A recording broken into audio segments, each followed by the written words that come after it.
우리가 예수를 믿고 신앙생활을 하다 보면 억울한 일들을 경험하는 경우가 종종 발생합니다. 그 중에 하나가 세상 사람들이 교회가 서로 싸우고 시끄러운 곳이라고 손가락질하면서 비난하는 것이죠. 물론 우리 교회가요, 세상 사람들로부터 그렇게 비난당하는 것도 마음 상하는 일이지만, 저 개인적으로 더 마음이 상하는 일은 뭐냐면 우리 스스로가 그런 빌미를 세상 사람들에게 제공했다는 겁니다.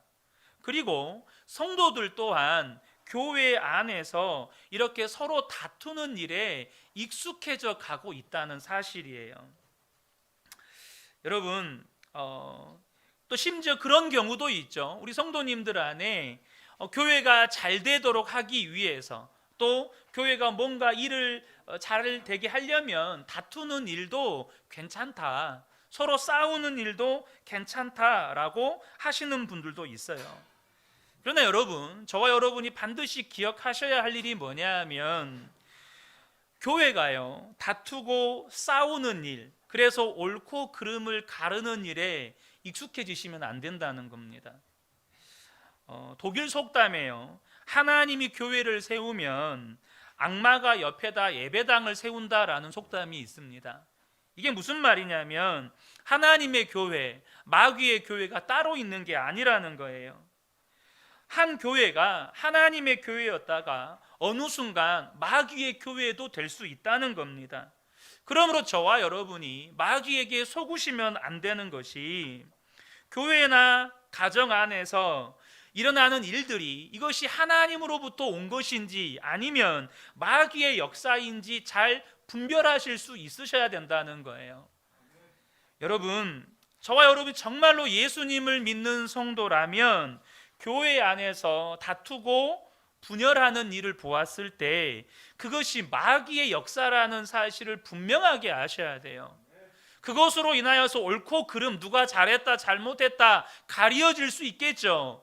그런데 여러분, 결과가 뭡니까? 교회가 하나됨이 깨져버렸다는 겁니다. 그래서 여러분, 그름이 증명된 부류의 사람들은 어떻게 됩니까? 교회를 떠나가거나 예수님을 떠나가거나. 여러분, 옳고 그름을 가리면서 오른편에 있는 성도들은 우리가 옳았다라고 즐거워하고 기뻐하고 있을 때 마귀도 한편에서 박수치면서 좋아하고 있다는 사실을 아셔야 한다는 거예요. 사도 바울은 로마서 14장 이 한 장 전체를 통해서 성도들끼리 서로 심판하지 말라고 교훈을 하고 있어요. 제가 우리 성도님들과 너무 자주 나누었던 주제의 말씀이기 때문에 조금 식상하게 들리는 분도 계실지 모르겠어요. 그런데요, 성도들끼리 서로 심판하지 말라라고 하는 이 말씀이 얼마나 중요한 말씀인지 오늘 본문 20절을 보면 우리에게 분명하게 알려줘요. 20절을 새번역 성경으로 보겠습니다. 하나님이 이룩해 놓으신 것을 음식 때문에 망치는 일이 없도록 하십시오. 이 하나님이 이룩해 놓으신 것이라는 이 표현을 새번역 성경의 주석에 보면 하나님의 작품 혹은 교회 공동체를 말한다고 되어 있습니다. 그러니까 교회는 하나님이 이룩해 놓으신 것이에요. 사람이 어쩌다가 노력해서 교회가 세워진 게 아니라는 겁니다. 하나님께서 우리를 구원하시기 위해서 독생자 예수 그리스도를 보내셔서 십자가를 지시고 대속의 피를 흘리게 하셨습니다. 마귀와 죄의 노예였던 우리를 십자가에서 대속의 피값을 치르고 사셨고, 성령이 임하셔서 하나 되게 하셔서 세운 공동체가 바로 교회라는 거예요. 그런데 성도가 옳고 그름의 기준을 가지고 서로를 비판하고 심판하는 그것이 하나님이 이룩해 놓은 것을 무너뜨리는 행위라고 한다는 것입니다. 그래서 사도 바울이 여기서 말하는 요점은 뭐냐 하면, 하나님이 이룩해 놓은 것을 옳고 그름을 가림으로 인하여서 어찌 그렇게 쉽게 무너뜨리냐는 거예요.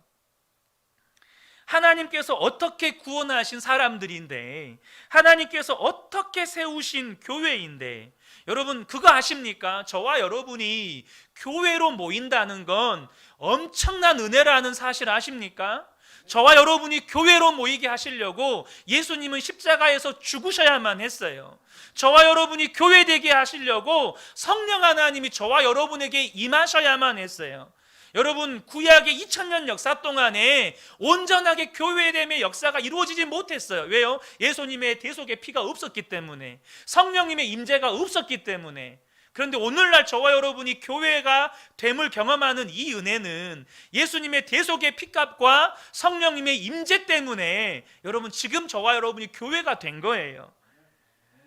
그래서 여러분, 저와 여러분이 지난 한 달간 이 가정에 관한 말씀을 나누었잖아요. 저와 여러분이요, 가정의 소중함을 모르는 분이 어디 있습니까? 그래서 여기서 적어도 부모님들이시라면 우리 가정을 바로 세워봐야지, 우리 가정을 믿음의 가정으로 세워봐야지 하면서 헌신하고 수고하고 노력 안 하신 분들이 어디 있어요? 여러분, 그잖아요. 그런데 내 속도 모르고 주변에서 내가 가정을 위해서 헌신하고 수고하고 이렇게 애쓰고 있는데 내 속도 모르고 한다는 말이 그런 걸 왜 하냐, 그런 거 다 쓸데없는 짓이다, 그런 거 필요 없다, 그렇게 주변에서 말한다면 여러분 속 뒤집어져요, 안 뒤집어져요? 속이 뒤집어지죠. 내가 가정을 위해서 수고하고 애쓴 것 하나에 대해서 누군가가 평가절하한다면 우리 속 뒤집어지죠. 근데 여러분, 그거 아십니까? 예수님이 저와 여러분을 교회되게 하시려고 십자가에서 죽으셔야만 했어요. 그리고 성령님께서 저와 여러분 안에 임하셔야만 했어요. 그런데 저와 여러분이 조금 무엇을 안다고, 조금 내가 무언가를 경험해 봤다고 그 옳고 그름의 기준을 가지고 누군가를 판단하고 심판할 때 예수님의 피값으로 사신 교회, 성령님의 임재하심으로 말미암아 온전히 세워진 교회를 하찮게 여기는 태도라는 거예요.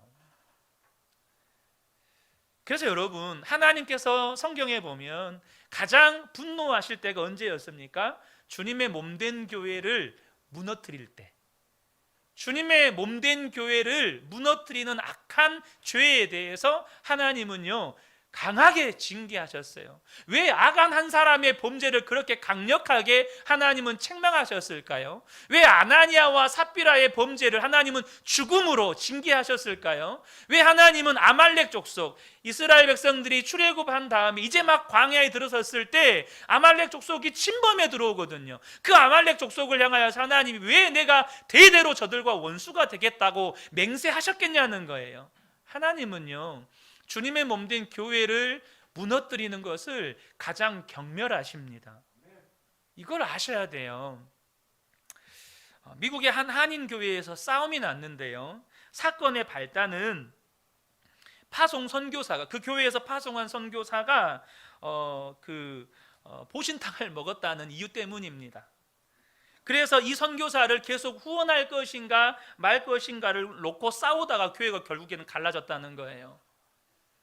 여러분, 초대교회 안에서 빈번하게 일어났던 다툼의 이유가 뭐냐면 이방 신전에 바쳐졌던 고기를 먹어도 되느냐 말아야 되느냐의 문제를 가지고 이 로마 교회, 고린도 교회, 갈라디아 교회, 수많은 초대교회들이 다툼이 있었습니다.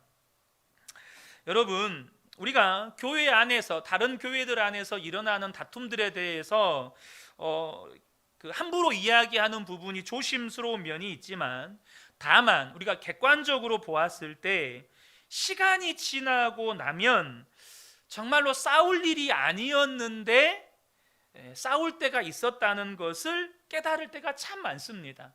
그거 시간 지나면 별일 아니었는데. 그러니 저와 여러분이 가정에서도 교회에서도 서로 다투고 얼굴 붉힐 일이 있을 때 그 문제가 하나님께서 십자가와 성령으로 하나 되게 하신 교회를 망치는 일보다 더 중요한 문제인지를 생각할 수 있어야 한다는 겁니다. 해방 후에 한국 교회에 심각한 갈등의 문제가 하나 있었습니다. 그게 뭐냐면 신사참배의 문제였어요.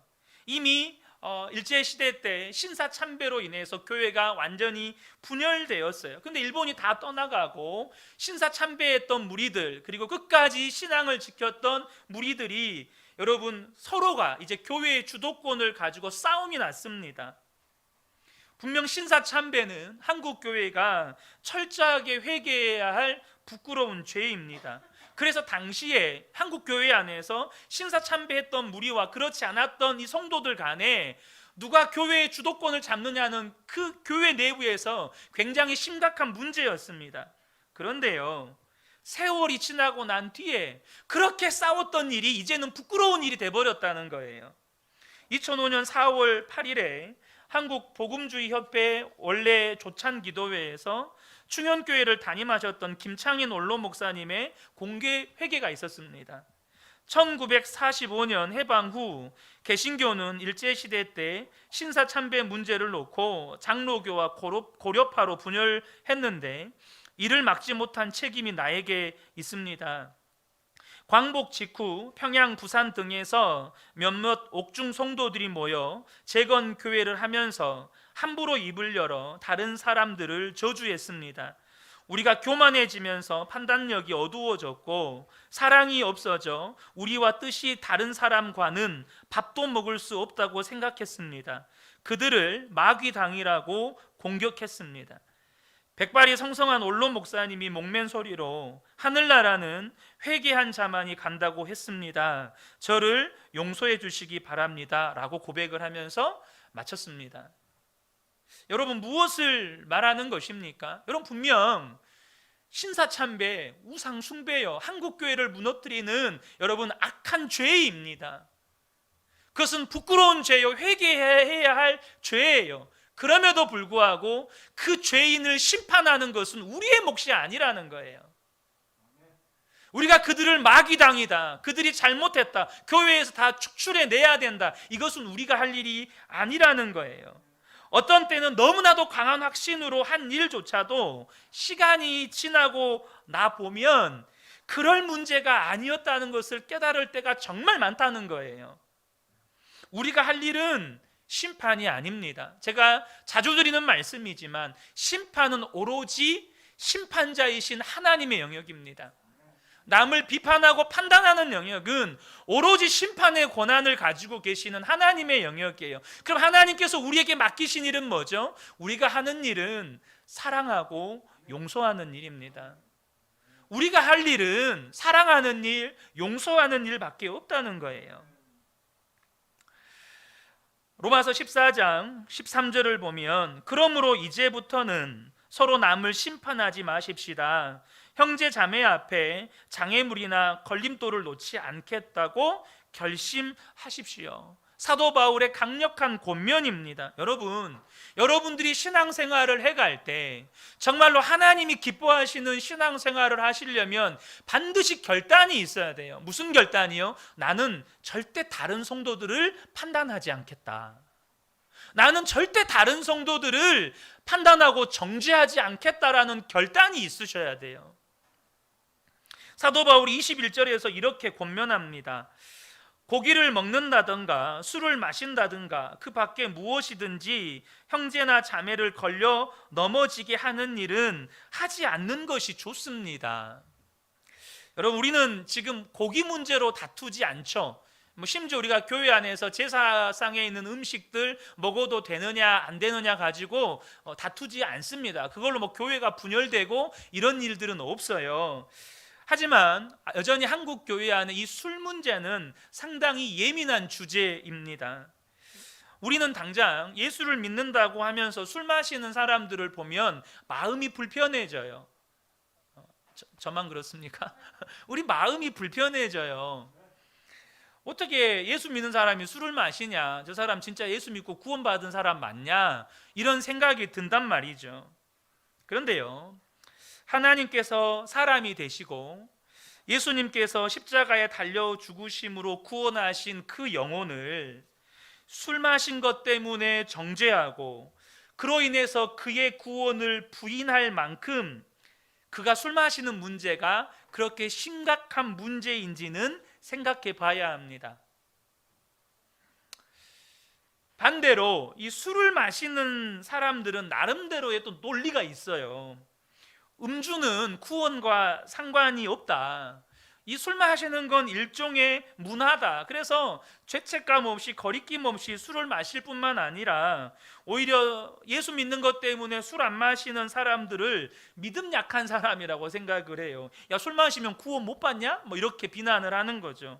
심지어 저도 학창 시절에 학교 생활을 할 때요, 예수를 안 믿으면서 술을 마시는 사람보다 예수를 믿으면서 술 마시는 사람이 더 강제로 술을 권해요. 그래서 저에게 술을 강제로 권했던 선배 중에 한 분은 아버지가 목사였어요. 그래서 우리 아버지가 목사다고, 목사 아들도 술 마시는데 너는 뭐라고 술을 안 마시냐, 이렇게 저한테 술을 권했다고요. 여러분, 근데요, 우리가 왜 술을 안 마시죠? 우리 안에 술 마시는 걸 하나님이 기뻐하시지 않는다는 믿음이 있기 때문이에요. 그래서 술을 안 마셔요. 그 믿음 때문에 술을 안 마시는 사람에게 술을 억지로 권하는 건 그로 인해서 그 사람으로 하여금 죄짓게 만드는 일이라는 거예요. 오늘 본문 14절 보면 내가 주 안에서 알고 또 확신하는 것은 이것입니다.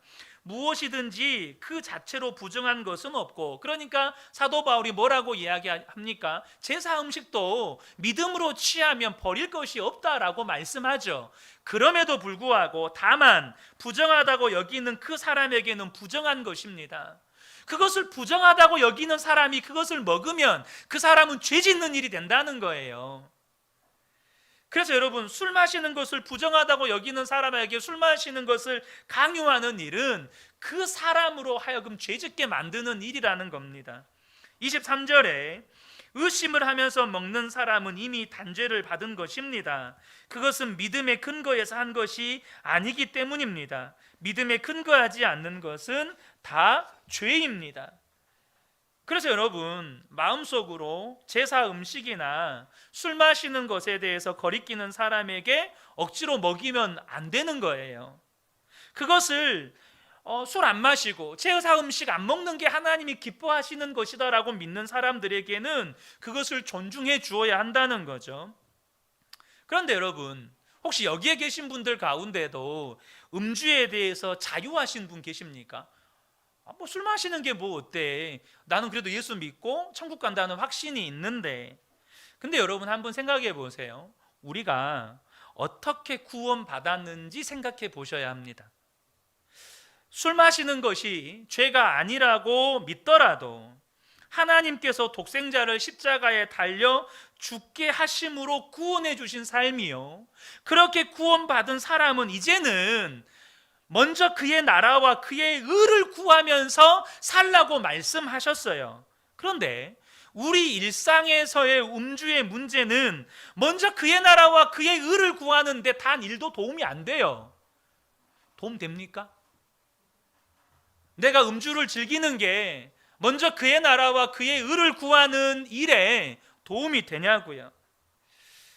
여러분, 그래서 이 오히려 음주의 문제, 특별히 이제 공인들, 연예인 크리스천들이 있잖아요. 예능이나 방송에 나와서 이렇게 어젯밤 그냥 밤새도록 뭐 술을 마셨다, 뭐 이런 이야기들을 아무렇지도 않게 해요. 그분의 신앙이 자신의 술을 마신 것에 대해서 전혀 거리낌이 없으니까 그렇게 말하는 것에 대해서 저희가 뭐 어떻게 판단하고 정죄할 수는 없지만 이것을 생각할 수 있어야 한다는 겁니다. 여러분, 그것으로 말미암아서 예수 믿는 성도가 시험에 들어요. 그것으로 말미암아서 수많은 성도들이, 특별히 자라나는 아직 믿음이 연약한 우리 10대, 20대 청소년 아이들이 죄를 짓는데 물꼬를 터버린다는 거예요. 그러면 여러분, 예수님이 그것을 기뻐하시지 않는다는 것을 안다면 술 하나 끊지 못한다는 말이냐는 거예요. 여러분, 내가 술 마시는 것으로 인해서 누군가가 실족한다면 하나님은 거기에 대해서 책임을 물으세요. 그럼 그거 아셔야 됩니다. 내가 누군가에게 상처를 줬어요. 하나님 책임 물으세요, 안 물으세요? 하나님께서 옆에 있는 형제에게 바보라고 말해서 상처를 주면 차라리 물맷돌을 목에 메고 바다에 빠지는 것이 낫다라고 말씀하셨죠. 누군가에게 상처 주는 것 하나에 대해서도 주님은 반드시 책임을 물으신대요. 똑같은 겁니다. 내가 술 마시는 것으로 인해서 성도가 시험에 들어요. 하나님 그거 책임 물으십니다. 15절을 보면은 비판은 마음을 상하게 하는 것이라고 말씀하십니다. 15절 보겠습니다. 그대가 음식 문제로 형제 자매의 마음을 상하게 하면 그것은 이미 사랑을 따라 살지 않는 것입니다. 그러니까 내가 제사의 음식을 먹음으로 인하여서 누군가의 마음을 상하게 하든지, 또 제사 음식을 먹는 것을 비판함으로 인하여서 먹은 사람의 마음을 상하게 하든지, 어쨌든 이 비판하는 것이 형제의 마음을 상하게 하는 일이라는 거예요. 음식 문제로 그 사람의 마음을 상하게 하지 마십시오. 그리스도께서 그 사람을 위해 죽으셨습니다 라고 말씀하셔요. 여러분, 예수님께서 십자가에서 죽으심으로 인해서 우리가 받은 은혜가 뭡니까? 여러분, 그것은 결코 정죄받지 않는 은혜입니다. 결코 정죄받지 않는 은혜예요. 우리가요, 한 사람도 예외 없이 하나님의 심판대 앞에 서게 됩니다. 하나님의 심판대 앞에 서게 될 때 우리의 지난날의 모든 것들이 다 드러납니다. 우리의 생각 하나까지도 다 드러나요.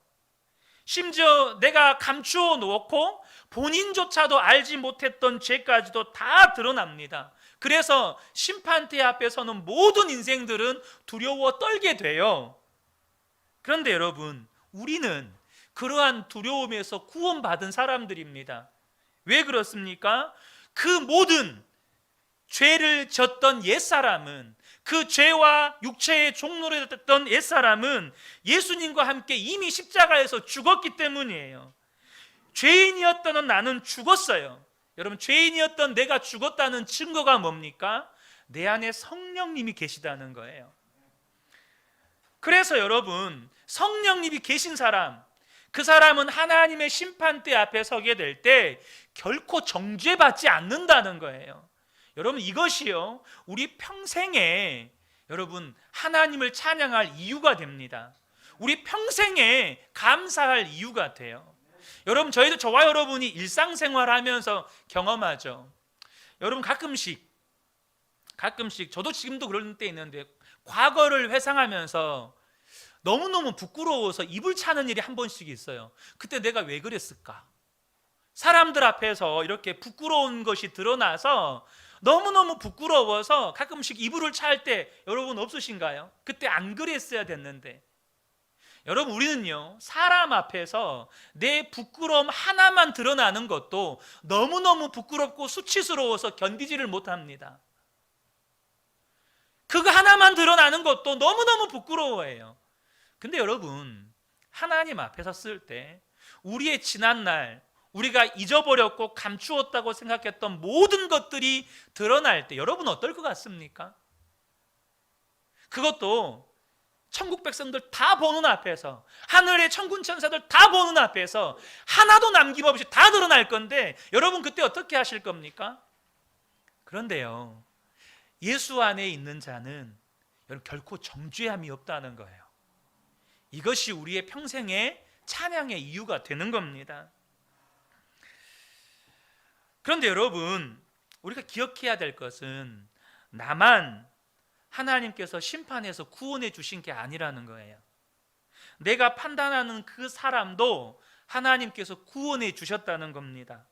저와 여러분이 예수를 믿는 것이 분명하다면 속죄의 은혜를 받지 않은 사람은 단 한 사람도 없어요. 그런데도 다른 사람의 허물을 들추어내서 예수님도 용서해 버리신 그 허물을, 예수님도 덮어버리신 그 허물을, 예수님은 전혀 기억도 하지 않으시는 그 허물을 여러분 들추어내는 게 옳은 일입니까? 하나님께서 어떻게 구원해내신 영혼인데, 여러분, 저와 여러분이 예수 믿고 구원받은 사람이 되었다는 분명한 증거가 뭘까요? 그것은 용서하고 용납하는 것입니다. 정말로 예수님의 그 십자가의 용서를 경험한 사람에게서 나타나는 그 구원의 열매, 그건 뭐냐면 용서하는 거예요. 왜 예수님께서 1만 달란트 빚진 자를 그렇게 책망하시면서 다시 슬피 울며 이를 가는 그 어두운 감옥 속으로 집에 던지라고 말씀하십니까? 1만 달란트의 빚을 탕감받아 놓고도 300데나리온의 빚진 자의 빚을 용서해 주지 않았기 때문이에요. 저와 여러분이 기억하셔야 돼요. 저와 여러분이 보고 있는 누군가의 허물은 300데나리온짜리예요. 300데나리온짜리. 근데 내가 하나님께 용서받은 죄는 1만 달란트짜리예요. 그러면 우리는 누구도 용서하지 못할 사람이 없다는 겁니다. 여러분, 사람이 사랑이 없어도 천사의 말을 할 수 있다는 거 아십니까? 고린도전서 13장 1절을 보면 내가 사람의 방언과 천사의 말을 할지라도 사랑이 없으면 소리나는 구리와 울리는 꽹과리가 되고, 사랑이 없어도 얼마든지 천사의 말을 할 수 있어요. 그 사람의 말은 단 1도 틀림이 없는 완벽한 말이어도 사랑이 없으면 아무런 능력이 없는 그냥 꽹과리 소리밖에 안 되는 거예요. 여러분, 능력이 없다는 말이 무슨 말일까요? 하나님의 능력은 결국 무엇으로 나타나느냐? 사람을 구원하고 사람을 변화시키는 것으로 나타나요. 그래서 능력이 없다는 말은 여러분, 사랑이 없으면 가정도 교회도 절대 변화를 경험할 수가 없는 거예요.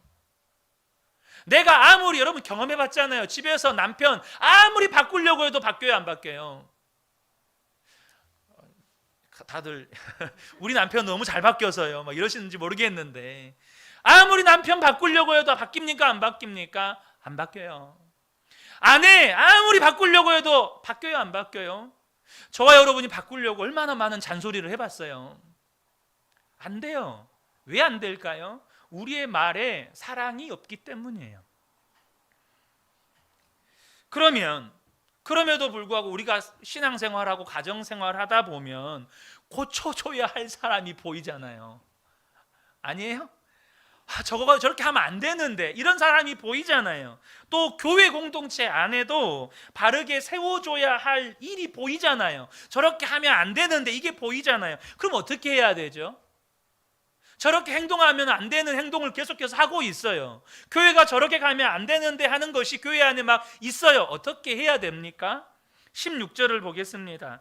그러므로 여러분이 좋다고 여기는 일이 도리어 비방거리가 되지 않도록 하십시오.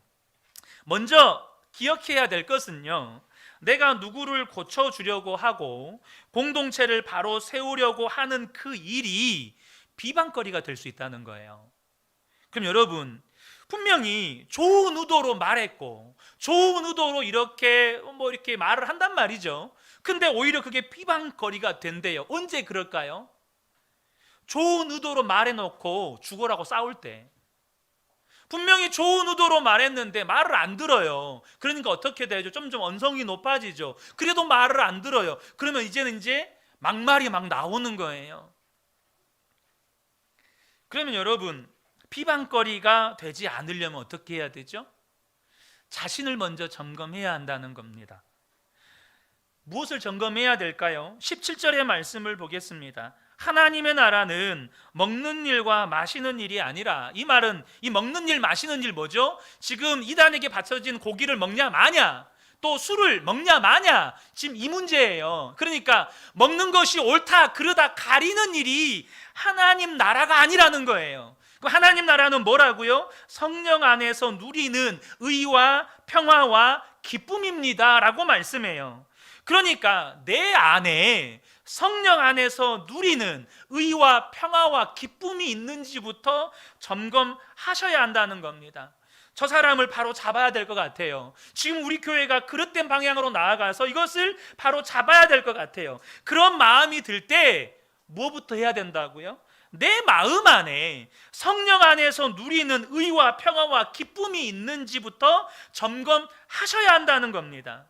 여러분, 하나님의 나라는 옳고 그름을 가리는 데 있는 게 아니고 의와 평화와 기쁨을 누리는 데 있다는 거예요. 내 안에 의와 평화와 기쁨이 있어야 하나님이 나를 통해서 일하실 수 있다는 겁니다. 그래야만 저와 여러분이 하나님이 쓰시는 도구가 될 수 있다는 거예요. 제가 청년 대학 시절 때 이단과 싸우는 일을 하면서 하나님께서 깨닫게 해주신 교훈 하나가 있어요. 물론 저는 그런 직접적인 피해를 받았던 적은 별로 없지만, 컴퓨터 좀 돈 안 맞고 이 정도밖에 없었지만, 우리를 대표했던 형제는 신천지로부터 3건의 25살 청년이 3건의 고소를 당했어요. 여러분, 3건 고소를 당하면 얼마나 여러분 그 법원에 자주 들락날락 해야 되는지 아세요?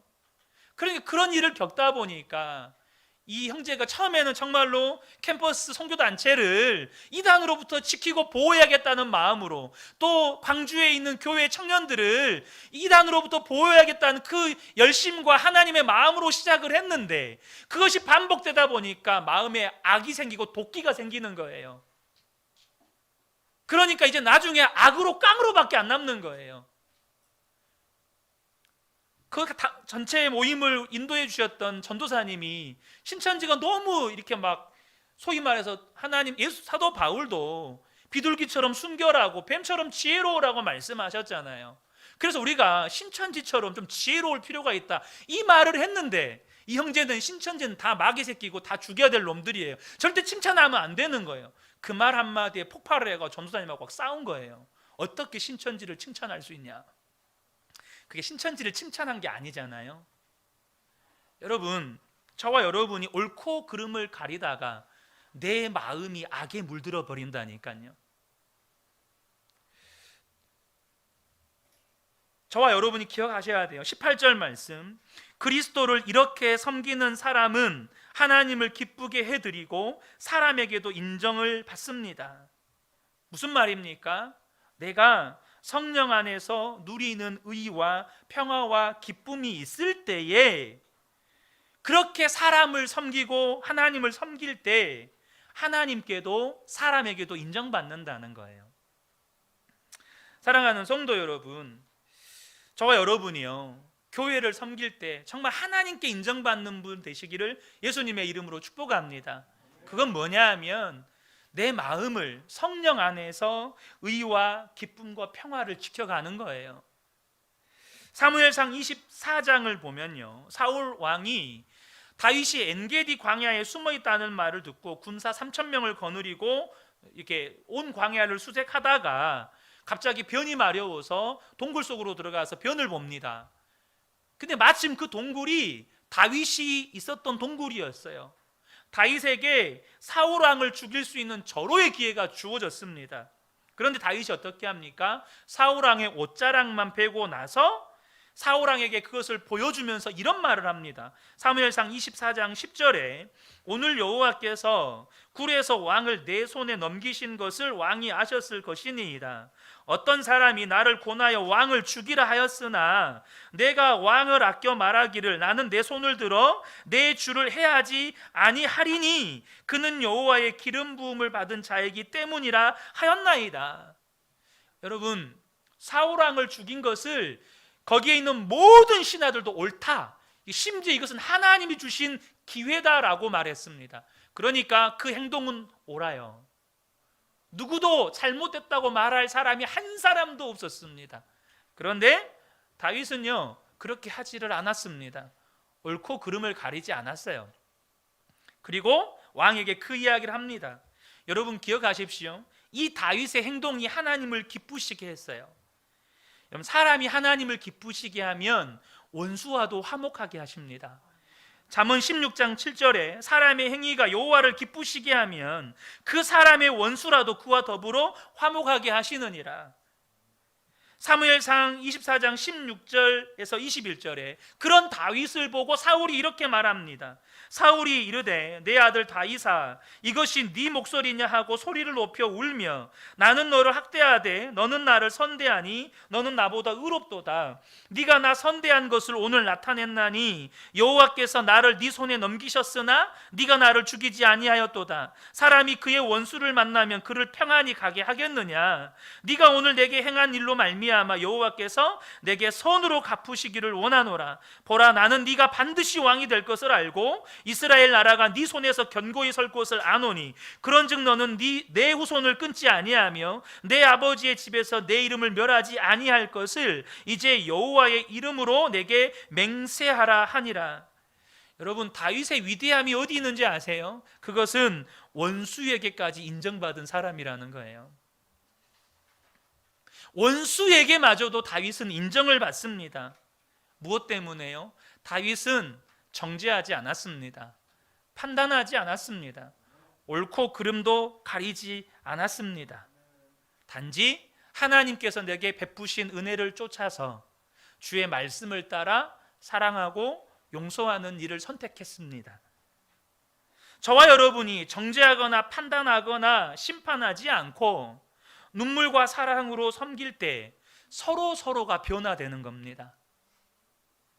그리고 그런 교회와 가정이 든든하게 세워져 가는 거예요.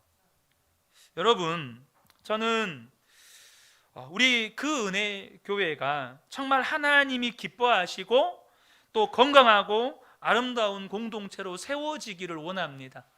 여러분도 그렇게 되기를 원하시죠? 교회가 크고 작고의 문제가 아닙니다. 여러분, 그 교회가 정말로 하나님이 주인 되시고 그 교회가 정말로 하나님의 임재로 가득하고 그 교회가 정말로 하나님이 역사하실 수 있는 교회냐는 게 중요한 거예요. 여러분, 초대교회는 다 가정에서 시작했어요. 빌립보 교회, 갈라디아 교회, 에베소 교회 다 가정에서 시작했어요. 한두 명, 두세 명 그렇게 모여서 시작했단 말이에요. 그런데 그 교회들이 세계 선교를 감당하는 교회들로 세워져요. 도대체 무엇 때문일까요? 여러분, 저와 여러분이 우리 교회가 그렇게 하나님이 기뻐하시는 건강한 교회 공동체로 세워지기를 원한다면 모든 일을 사랑으로 하셔야 합니다. 그것만이 유일한 방법이에요. 하나님이 우리를 어떻게 거듭나게 하셨습니까? 오직 십자가 사랑, 대속의 사랑 때문입니다. 하나님이 만약 우리가 잘못할 때마다 매를 들었다고 한번 생각해 보자고요. 여러분, 어떻게 됐을까요? 우리 인생 저와 여러분이 잘못했을 때마다 하나님이 매를 드세요. 아마 여기 계실 분이 한 분도 안 계실 겁니다. 저와 여러분이 십자가 사랑 때문에 변화되었듯이 우리도 똑같이 해야 한다는 겁니다. 우리가 진정으로 사랑한다고 인정이 되면 상대방은 어떤 말이든 받아들입니다. 내가 정말로 사랑으로 하는 말이라고 상대방이 인정하면요, 그게 아픈 말이어도 받아들여요. 여러분, 그런 경험 없으세요? 진짜 사랑으로 하는 말이라면 받아들이게 돼요. 그러므로 우리가 힘써야 될 건 뭘까요?